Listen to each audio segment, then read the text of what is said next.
Bonjour et bienvenue dans cette vidéo. N'est-ce pas une vue magnifique? Nous sommes actuellement dans les Pyrénées, juste à côté d'Andorre. Et vous allez en voir des paysages magnifiques. Car pendant les 20 prochains jours, je vous emmène avec moi alors que je serai en train de marcher sur le chemin de la HRP, la haute route des Pyrénées, qui traverse de la mer Méditerranée jusqu'en Atlantique, l'ensemble des chaînes des Pyrénées par les crêtes. En gros, de ce que j'ai compris. Donc je rejoins quelques amis qui font ça en ce moment, qui vont pour le coup, eux, de la mer à l'océan. Et moi, je les rejoins pour une vingtaine de jours, entre Andorre jusqu'à un tout petit peu avant le Pays Basque. Donc, du coup, pendant cette merveilleuse aventure que nous allons vivre ensemble avec les amis, eh bien, je me suis dit, tiens, et si on pimentait encore un petit peu l'expérience, qui risque déjà d'être haute en couleur d'un point de vue sportif, mais aussi émotionnel. Eh bien, je me suis dit, donc si on pimentait pas un petit peu l'aventure, en rajoutant un défi, qui est celui de publier une vidéo par jour sur cette chaîne YouTube à propos de mes réflexions, voilà, des réflexions sur la spiritualité, le psychédélique, la nature de la réalité, le business, aussi voilà, les modèles mentaux, les concepts, les livres, etc. Et donc, je me suis dit, quoi de mieux pour faire ça que de combiner les beaux paysages, la marche et la parole en copiant allègrement le format d'un créateur que vous connaissez peut-être qui s'appelle Jean Rivière. Voilà, il fait des vidéos un peu comme celle-ci, où il marche. Bon, certes, sur des chemins moins engagés, donc je ne sais pas comment je vais gérer le cardio, la voix et la marche en même temps. Mais il marche, et donc il parle comme ça de sujets divers et variés, avec ses mains devant l'écran. Et c'est assez drôle parce que c'est la seule vue qu'on a, et on ne le voit même pas. Et je me suis dit, tiens, je vais faire pareil, parce que regardez-moi ça, ce serait bête de vous priver de ces vues-là, et ce serait bête de me priver d'un espace d'expression et de clarification de ma pensée. Donc, chaque jour, vous aurez une réflexion, une nouvelle vidéo sur cette chaîne. Je vais les diffuser avec 5 jours de décalage. Donc là, cette vidéo sort dans 5 jours pour moi, et vous la voyez quand ça fait 5 jours que je l'ai tournée. Donc il y a quand même de l'interaction qui est possible entre nous, c'est-à-dire que n'hésitez pas vraiment à me poser en commentaire les questions auxquelles vous aimeriez que je réponde. Donc voilà, si vous avez des questions pour vous, pour que je puisse vous aider sur des sujets, ou des questions pour moi que vous voulez me poser par curiosité, n'hésitez pas, les commentaires sont là pour ça, et donc j'y répondrai peut-être dans 5-6 jours, le temps de lire vos commentaires. Bon, c'est Eliade du montage. En fait, j'ai pas du tout sorti des vidéos avec 5 jours de décalage. Là, ça fait à peu près 20 jours que j'ai tourné la vidéo que vous venez de voir. Parce que sur la HRP, on n'avait pas de réseau et j'étais claqué tous les soirs après 10 heures de marche. J'avais pas du tout envie de faire du montage et de publier des vidéos. Du coup, il n'y aura pas d'interaction. Par contre, je vais faire une vidéo FAQ à la fin de toute cette aventure de la HRP dans laquelle je pourrai répondre à toutes les questions que vous aurez laissées en commentaire. Donc, laissez quand même vos questions en commentaire et j'en ferai des vidéos dédiées pas pendant la HRP, mais après la HRP du coup. Voilà, parenthèse fermée. J'attends vos questions avec grande impatience parce que trouver 20 sujets dans les vidéos quotidiennes, c'est pas de la plus grande facilité. Et donc je me suis dit, quoi de mieux que pour commencer cette aventure d'une vingtaine de jours, que de commencer en vous faisant un petit life update, parce que je vous en ai pas fait un depuis janvier, il me semble. Et quand j'étais en Thaïlande, et vous allez voir qu'il y a énormément de choses qui ont changé et beaucoup de choses qui se sont passées pour moi. Donc voilà, ça me semblait opportun de vous refaire un petit update sur ma vie. Donc, commençons cet update. Alors, pour être tout à fait honnête avec vous, ces derniers mois n'ont pas été des plus faciles pour moi. J'ai vécu ce que je qualifierais non pas d'un burn-out, quoique peut-être ça peut s'y apparenter sous certains points de vue, mais d'une sorte de burn-out de l'âme. En tout cas, je le baptise comme ça. C'est-à-dire que ce qui se passait dans ma vie, dans des conditions très matérielles, donc voilà, ce que je vivais au quotidien, mes amis, tout ça, tout se passait bien, et je vivais des bonnes aventures. Mais au fond de moi, je sentais que c'est comme si la source de mon âme, un truc un peu comme ça, se tarissait de jour en jour, et donc il y avait de moins en moins d'eau, moins en moins d'élan de vie qui coulait en moi. Alors ça paraît bizarre dit comme ça, mais je vais vous expliquer un peu ce qui s'est passé dans ma vie pour que j'en arrive à ce point-là où du coup je sentais que au quotidien c'est comme si voilà, ce qui se passait était cool, mais la vie était comme fade en moi. Je ne ressentais plus de bonheur, de joie, de plaisir. J'étais plus excité par ce que je faisais. Quand j'étais dans des discussions, je me détachais de plus en plus des gens, j'arrivais plus à connecter vraiment avec eux. Voilà, il y avait un peu de tout ça à la fois qui se mélangeait. Voilà, donc j'étais pas très bien quoi, pour résumer. Mais donc je vais vous parler un peu de ce qui s'est passé dans ma vie pour que j'en arrive un peu à ce stade-là.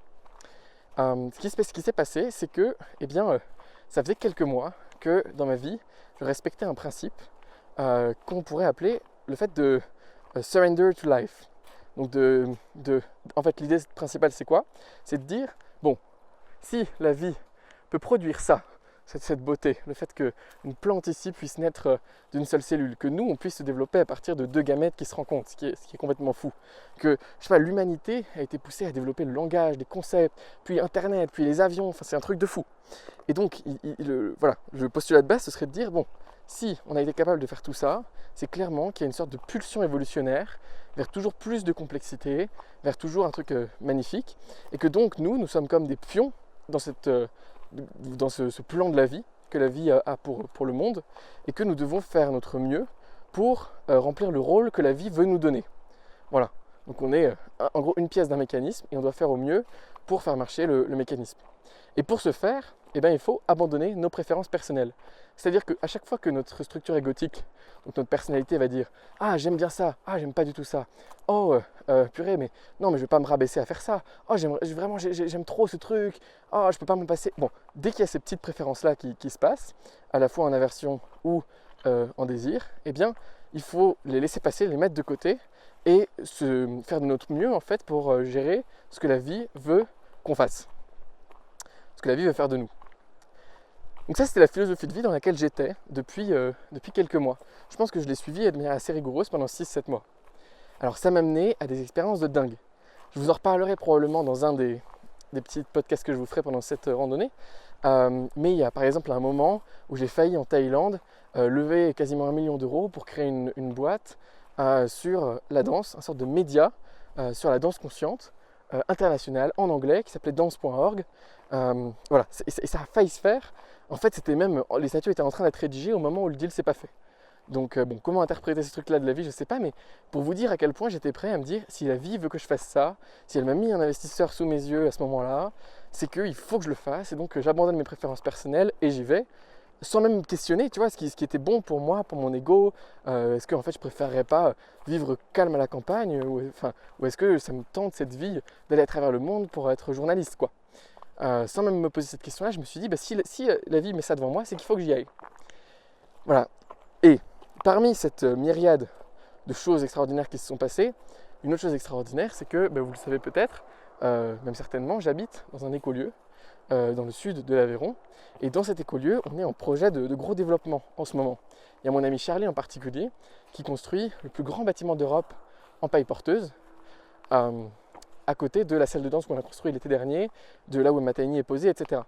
Et donc ce bâtiment, vous en doutez, il coûte très cher à construire. Or Charlie, étant dans cette philosophie de vie depuis quelques années, s'est lancé dans le projet sans forcément avoir toute la clarté financière sur qui allait acheter, vivre avec eux et tout, en laissant l'intelligence de la vie faire. Et donc, au moment où Charlie était en train de chercher du financement, moi j'étais avec lui, et donc en fait, je me suis dit, tiens, mais ce serait absolument... Enfin voilà, c'est l'intelligence de la vie qui nous a mis ensemble à ce moment-là, à cet endroit-là. Si Atomic actuellement génère beaucoup de cash, fait beaucoup de marge, a de la trésor, et que toi tu cherches de l'argent, c'est qu'il y a clairement un truc à faire là-dedans, et que c'est qu'en fait c'est à moi de financer ce bâtiment. Et donc je m'étais engagé à financer 1,5 million plus ou moins, en comptant le restaurant, etc. Ou un peu moins, 1,2 million peut-être, sur à peu près 2 ans. Donc c'était une somme absolument colossale. Et comme je me suis dit, l'intelligence de la vie veut que je fasse ça, l'intelligence de la vie veut que je fasse cette boîte sur la danse, j'étais là, ok, j'y vais quoi. C'est l'intelligence de la vie, je m'y soumets. Et donc à mesure que le temps a passé, en rentrant en France, après ce passage en Thaïlande, en fait je me suis retrouvé avec une vie mais monstrueuse. C'est-à-dire que j'avais fait des plans de croissance avec la boîte, j'avais recruté des gens, et ce qui fait qu'en fait j'avais une vie de contraintes qui était robotisée, où le matin je me levais à 8h, je tournais toute la journée sur des nouveaux programmes business. J'ai fait ça quasiment pendant 2 mois en fait, j'ai fait des 8h, 20h de taf à exploser des tâches qui ne me plaisaient pas forcément. J'ai restructuré l'équipe, j'ai tout changé. Donc c'était une phase qui était absolument monstrueuse d'un point de vue taf. Et comme je vous le disais, au fond de moi en fait, même si chaque jour je me répétais c'est un projet magnifique, c'est l'intelligence de la vie et tout, j'avais beau faire, je sais pas, de la pensée positive ou je sais pas quoi, au fond de moi en fait j'étais pas heureux. Il y avait un truc qui était pas nourri et la source se tarissait. Et donc, étant dans ce truc-là, en fait, il y a un moment où moi j'étais un peu au bout du rouleau, quoi. J'en pouvais plus, honnêtement. Et donc j'ai appelé mon mentor Bruno Marion pour lui demander, enfin voilà quoi, que faire en fait. Cette philosophie de vie qui me semblait pourtant si logique, si belle, ne semble pas fonctionner pour moi. Et là je suis perdu. Parce que du coup j'ai l'impression que dès que voilà, j'y arrive plus, c'est de ma faute.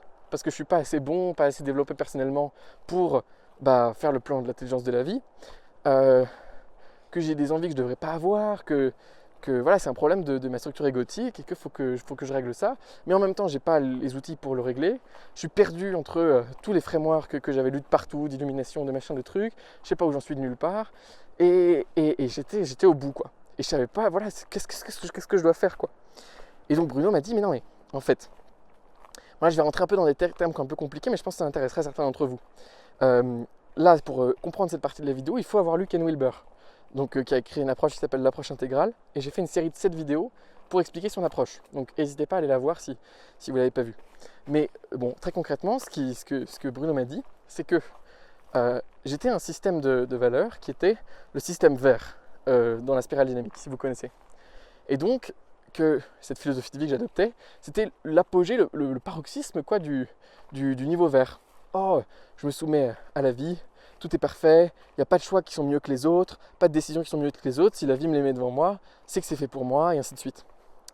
Et puis voilà, tout le monde a raison, tous les plans sont aussi bien les uns que les autres, le grand tout, etc. Donc, et que là, en fait, du coup, j'étais en train d'évoluer vers un niveau intégral de développement, au niveau du système de valeurs, et donc en fait, j'avais forcément une phase de rejet complet du niveau précédent, et donc c'est pour ça que j'étais trigger aussi par tous ces livres-là, tous ces écrits-là, parce que voilà, j'étais en train de faire une transition, et donc j'étais à un moment charnière, blablabla, une transition, vers un moment où en fait tu arrives à composer d'une autre manière. Parce qu'avant, comment je designais ma vie? C'était un truc un peu binaire, c'est que je faisais des scénarios. Donc, ah oui, non mais je peux pas aller dans cette version-là du scénario, parce que si je fais ça, alors ça, et moi j'ai envie de faire ça, donc... Et donc je faisais des revirements drastiques de ma vie toutes les 3 semaines, parce que j'avais des scénarios binaires dans ma tête, etc. Ce qui est en fait, un niveau de développement encore avant le vert. Ensuite, je me suis dit, je surrender à la vie, machin. Et là, du coup, aujourd'hui, comment je commence à concevoir mes choix, c'est un peu en voyant du fractal. En remettant, en fait, l'énergie qui est derrière chaque phase de vie dans du micro, dans ma vie, et en voyant la vie un peu plus comme un truc complexe, un grand flux, machin. Donc, bon, je ne vais pas rentrer là-dedans, j'en ferai peut-être une vidéo parce que ça va être très très long sinon cette vidéo.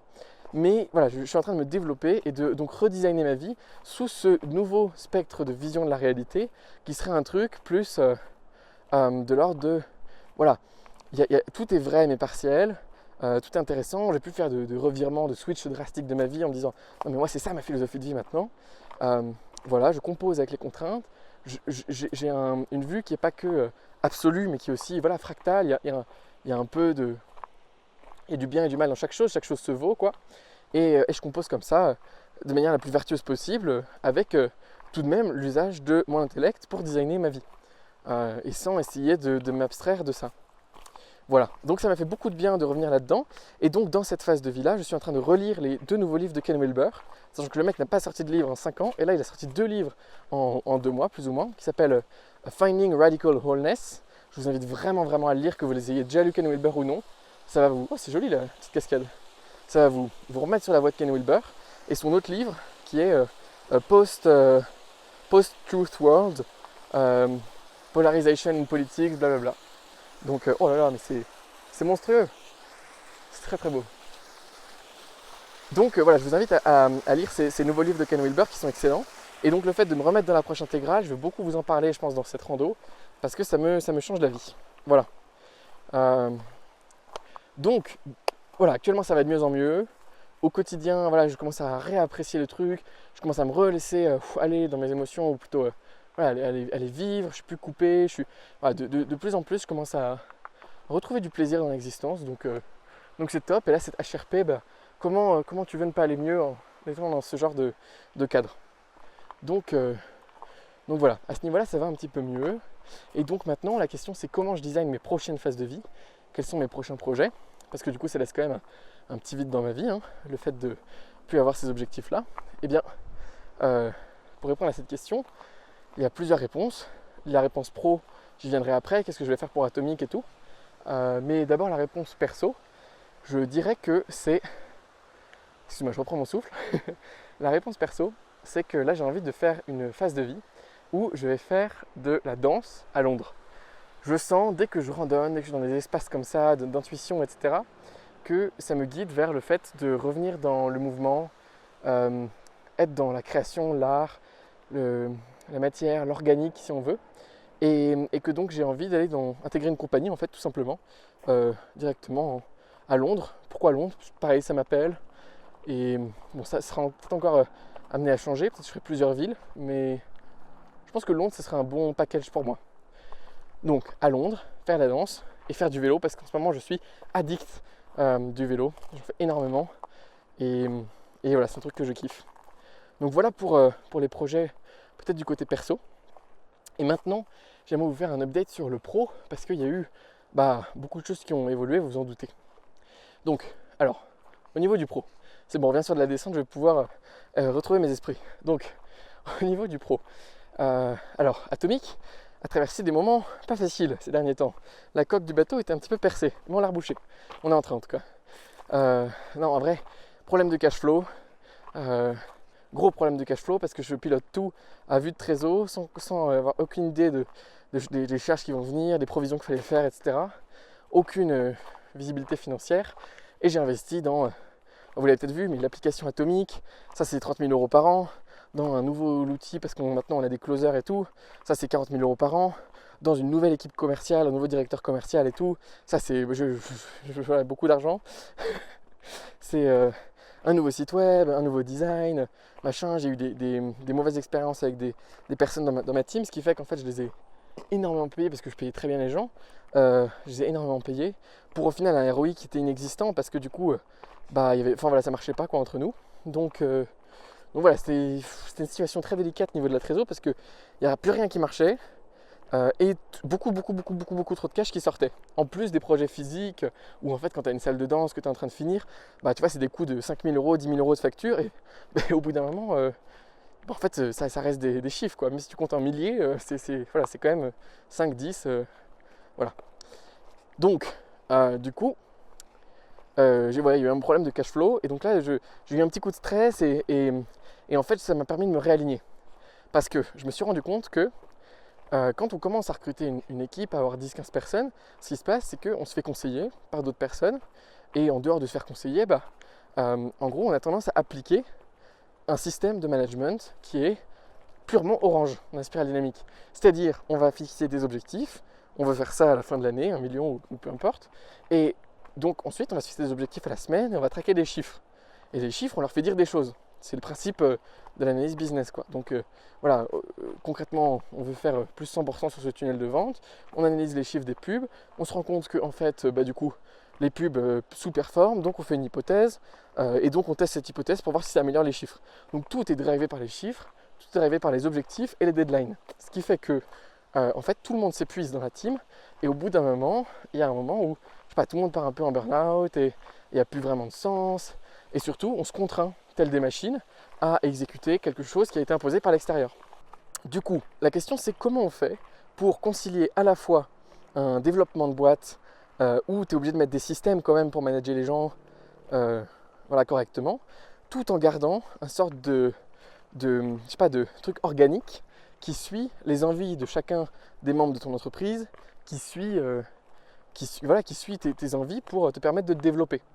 Parce que pour moi, en fait, la création de projet, c'est avant tout quelque chose que je fais pour me développer. Parce que le fait, par exemple, d'avoir une équipe maintenant, ça fait en sorte que je suis obligé d'être de plus en plus dans l'équanimité, de m'améliorer personnellement, de faire une école de coaching pour savoir comment je peux aider les uns les autres. Donc, vous voyez, ça me fait toujours passer au niveau de développement supérieur, mon entreprise. Je fais aussi des projets qui m'apprennent plein de trucs. Donc c'est ça qui me permet de m'épanouir.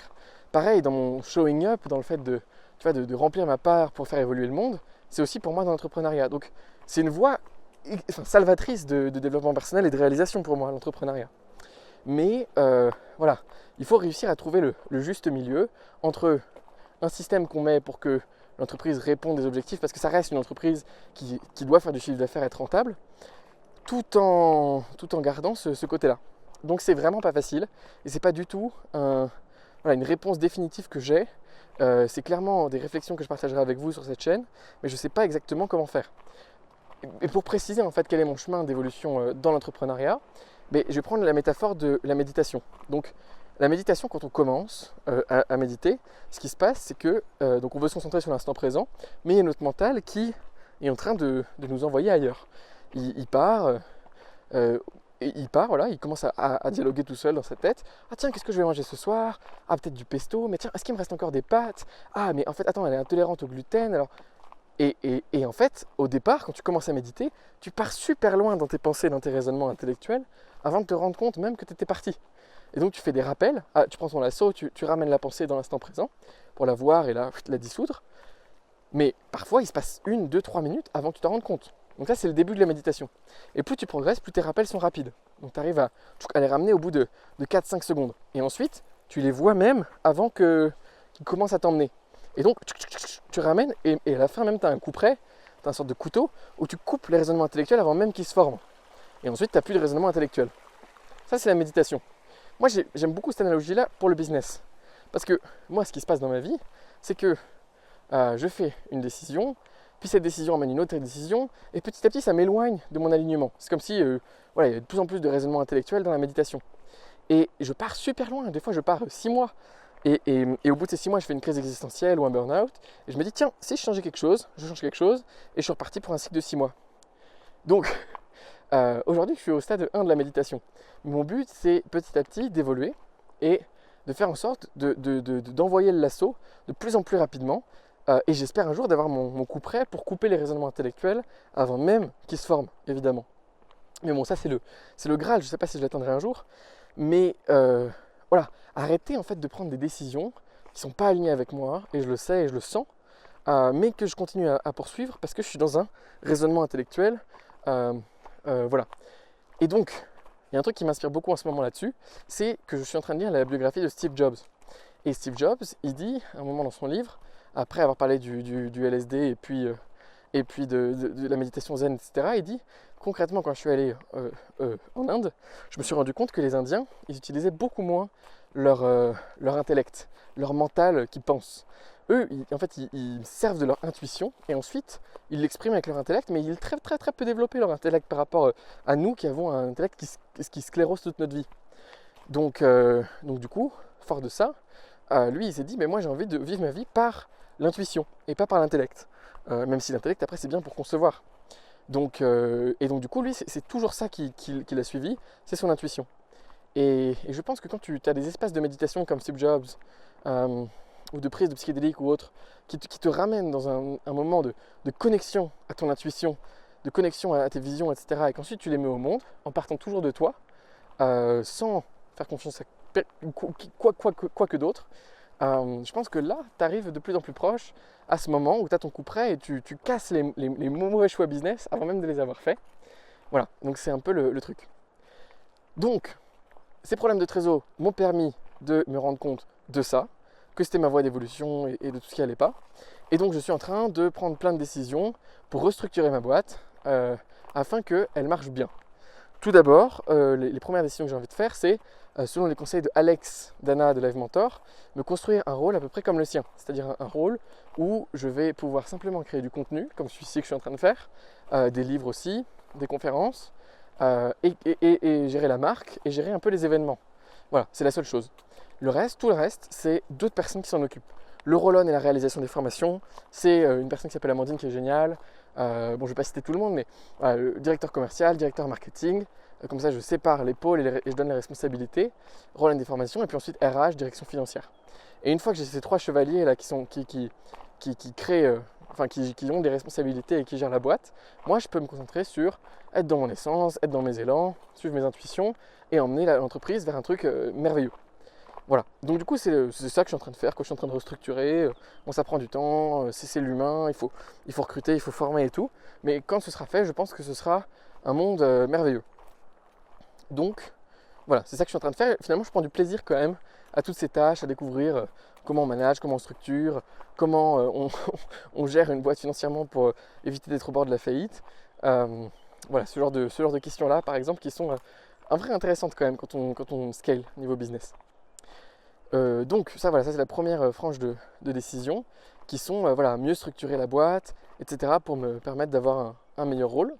Et ensuite, sinon, l'autre frange de décision, c'est se recentrer sur une mission, une vision, un truc qui fait sens et que je sens en moi dans mon intuition. Donc moi, ce que je sens, c'est que Atomic est en train de devenir une sorte d'université. Vous savez, ces universités où il y a une ambiance super sympa dans le campus, les élèves évoluent, kiffent, etc. Et ben, j'ai l'impression qu'Atomic est en train de devenir ça. Grâce à nos programmes qu'on est en train de lancer, Atomic Perspective pour devenir expert de son sujet et créer sa propre méthode, et Atomic Incubateur pour créer un business aligné et rentable, mais surtout aligné. Sans justement, bah voilà, vous avez compris la philosophie maintenant que vous avez écouté cette vidéo, exactement comme je vous l'ai dit avant. Voilà. Et donc du coup, grâce à ces deux programmes, on veut vraiment créer un mouvement où les gens viennent en présentiel, se rencontrent, évoluent ensemble, il y a une communauté, il y a une cohésion, il y a un truc qui se crée, quoi. Et on aide les gens à se transformer au lieu de simplement vendre de l'information que les gens n'appliquent pas ou appliquent peu. Donc voilà, c'est un peu ça la piste d'évolution qui me motive bien. Et je suis prêt à, voilà, à faire un peu les sacrifices ou à organiser la boîte comme il faut pour atteindre cette vision. Et puis le deuxième truc, c'est la communauté et les événements. J'ai vraiment envie que ça permette aux gens de se créer un cercle social aligné qui les tire vers le haut. Parce que c'est tellement souvent que les gens n'arrivent pas à évoluer à cause d'un mauvais cercle social. Dans Atomic, il n'y a que des gens géniaux. Donc du coup, là, on est en train de créer les clubs présentiels pour que tout le monde puisse se retrouver. Ça, c'est beau, hein, pour que tout le monde puisse se retrouver dans les différentes villes de France. Et également créer des événements assez souvent dans notre lieu ou bien dans d'autres lieux. Et également... là, j'ai envie de lancer un projet. Bon, c'est encore au stade d'embryon, mais je suis fan de vélo, comme je vous l'ai dit. Et moi, ce que j'aimerais faire, c'est le Atomic Tour. Donc, c'est un sorte de tour de France où on va de ville en vélo. Et on fait des conférences dans chacune des villes dans lesquelles on est. Des gros événements vraiment inspirants, avec de la danse extatique, des DJ et tout. Enfin, voilà, des beaux événements. Et ensuite, avec des conférenciers qui sont dans chaque ville où on va. Et entre les différentes villes, on s'y déplace en vélo. Il y aura des étapes beaucoup plus simples, de 30, 50, 60 km, et des grosses étapes de genre 160, 200 km, une étape du Tour de France dans les Alpes, peu importe, qu'on va faire avec des gens plus motivés. Et voilà, ça va être un truc monstrueux. Et j'aimerais bien faire ça en collaboration avec plein d'autres créateurs.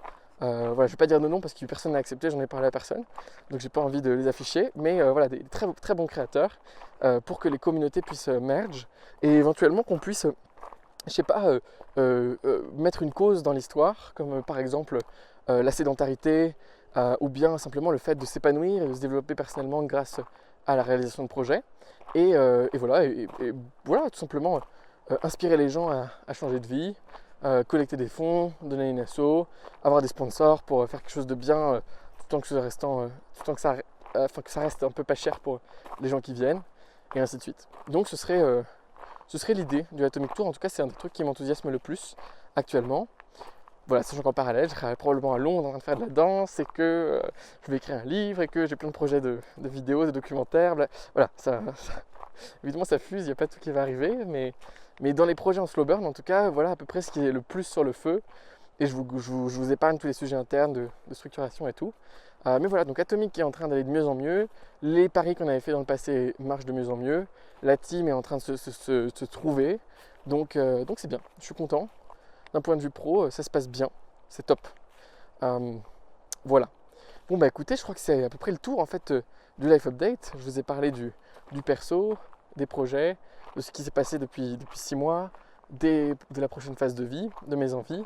Je vous ai parlé du pro un peu philosophique et des différents projets qui allaient se produire pour le pro. Bah maintenant, il ne me reste plus qu'à vous parler de cette HRP, peut-être pour vous dire un peu des sujets qui vont venir. Je pense que très prochainement, là, je vais parler de comment créer une boîte intégrale avec l'étendue de mes réflexions sur ce sujet. J'ai également envie de parler de l'usage des psychédéliques, parce que je reçois énormément de questions à ce sujet et j'ai envie de faire une vidéo, voilà ce que je recommanderais à soit un débutant, soit quelqu'un qui veut approfondir. Et comment, dans quel setting, qu'est-ce qui se passe, voilà, j'ai beaucoup lu à ce sujet, donc j'ai pas mal de pistes peut-être.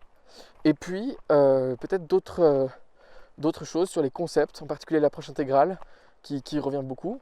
Et puis voilà, c'est déjà pas mal. Je pense que ce sera principalement les prochaines vidéos. Donc n'hésitez pas à, voilà, je sais pas, activer les notifications, à rester dans le mouvement de ces rendez-vous quotidiens. Et posez-moi surtout dans les commentaires vos questions. Qu'est-ce qui vous ferait plaisir tout simplement pour ces prochaines vidéos? Quel sujet vous voudriez que je traite? Je peux aussi parler de danse, de rando, d'aventure. Voilà. Eh bien, merci beaucoup d'avoir suivi cette vidéo. J'espère que je vous aurai accompagné dans un bon moment de la journée. Et je vous souhaite une excellente continuation. Ciao. Je vais quand même, maintenant qu'on a une belle vue, la retourner la caméra. Je me vois pas du tout, je sais pas ce que ça donne.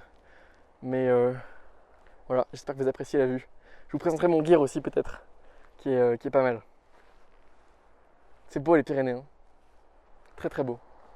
Allez, à la prochaine.